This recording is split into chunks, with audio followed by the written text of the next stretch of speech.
কি রে বাড়া, জীবনটা কি এই বাংলা আর গাঁজা খেয়ে শেষ হয়ে যাবে নাকি রে? আর যা বলেছিস, এখন তো ঝুমা বৌদিও ডাকছে না।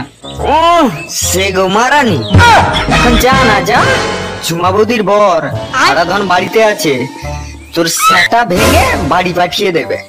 লেওড়া, শুনেছি আগেকারে রাজাদের নাকি 50-100টা করে রানী থাকতো। আর এখন বাড়া আমাদের একটাও জুটছে না দেখছি। ওইসব ছাড় তো লেওড়া, ওই দেখ ওইদিকে তাকা, দেখ ভেড়াচোদা হারাধনের সাথে কি সুন্দরী মামনি হেঁটে হেঁটে এইদিকেই আসছে। এই শুয়োরের বাচ্চা, ওকে মামনি কেন বললি রে? ও শুধু আমার, দেখলি না যেই ভগবানের কাছে আমার দুঃখের কথা জানালাম অমনি আমার জন্য পাঠিয়ে দিল। এই তোরা বাড়া চুপ করবি? দেখলি না তোরা কেমন আমার দিকেই তাকিয়ে তাকিয়ে আসছে? দেখ বাড়া বান্টু, তোকে শেষবারের মতো বলে দিলাম যে আমার মামনির দিকে একদম তাকাবি না, ও শুধু আমার। এই এই তোরা চুপ করবি? ওই দেখ এইদিকেই আসছে।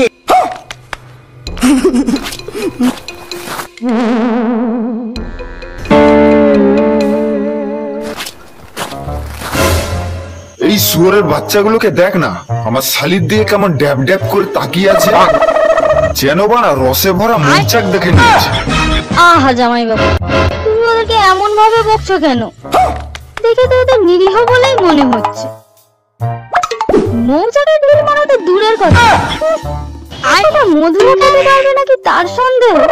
আমায় একটু মধু খাওয়ার সুযোগটা দিয়েই দেখো না মামুনি, না থাকবে তোমার মধু আর না থাকবে তোমার চাক, দুটোই সাবার করে দেব। দেখলি দেখলি তো, বোঝা গেল তো এবার যে ওরা কেমন ছেলে। আচ্ছা চাঁদু, আমিও দেখছি কে কার মৌচাক ভাই। না, এদের একটা ব্যবস্থা করতে হবেই দেখছি। ও জনি বাবু বাড়িতে আছেন? আরে হারাধন বাবু যে, সব ঠিকঠাক আছে তো? আর ঝুমা বৌদি কেমন আছে?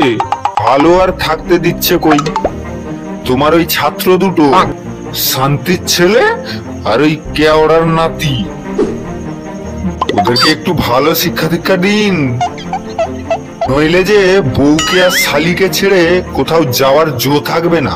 আরে হারাধন বাবু নিশ্চিন্তে বাইরে যান, আমি নিজে ঝুমা বৌদি আর আপনার শালির দেখাশোনা করব। এই বাবু, বাজারে যা তো, কেজিখানে ইলিশ মাছ নিয়ে আসবি। কেন বাবা কোথায়? কোথায় আবার? ঘটের মোড়াটা কোথায় কোন থেকে বসে বাংলা মারছে। তোকে যেটা বলছি সেটা শোন, না হলে খাওয়া বন্ধ করে দেব। হ্যাঁ আচ্ছা দাও। এ কি, ওটা হারাধনের শালি বলে মনে হয়।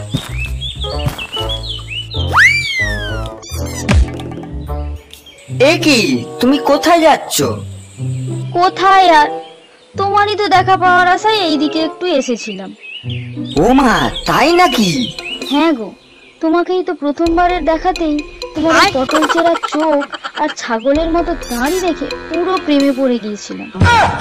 সাথে শুধু জামাই বাবু ছিল বলে, না হলে তো তোমাকে তোমার বন্ধুদের সামনেই আই লাভ ইউ বলে দিতাম।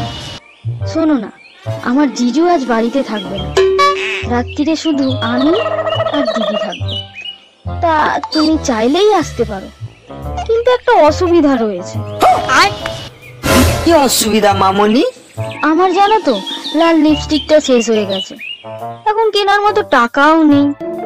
না মানে তোমার লাল টুকটুকে গালে চুমু খেয়ে গাল লাল না করলে আমার তো খারাপ লাগবে বলো।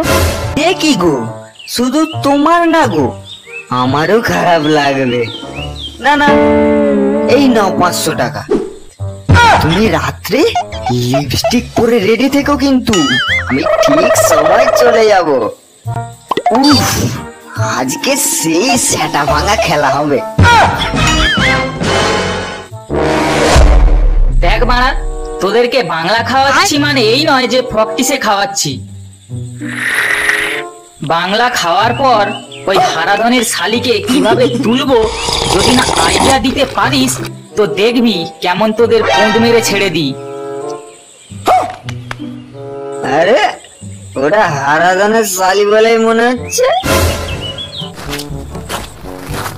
ওই দেখ, তোর মাল তোর দিকেই তাকিয়ে আসছে রে। সত্যি তো, এ কি রে, এ তো দেখছি মেঘনা চাইতেই জল। এই শোনো, কে, আমি? হ্যাঁ তুমি ছাড়া আর কে ওখানে হ্যান্ডসাম আছে বলো? জানো তো, তোমাকে আমি প্রথমবার দেখেই প্রেমে পড়ে গিয়েছিলাম, কিন্তু সাথে জামাইবাবু ছিল বলে তো কিছু বলতে পারিনি। শোনো না, আজ রাতে জামাইবাবু ঘরে থাকবে না, আমি আর তোমার ঝুমা বৌদি বাড়িতে থাকবো। তুমি চাইলেই আজ রাতে আসতে পারো। আসতে পারো মানে আবার কি?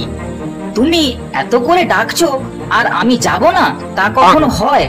আমি ঠিক চলে যাব। আর শোনো না, সাথে সেই জাপান থেকে আনা মাসাজ তেলটাও নিয়ে যাব। সে না হয় নিয়ে যেও, কিন্তু আসলে কিন্তু কি বলো? জানো তো, আমার রিচার্জটা শেষ হয়ে গেছে।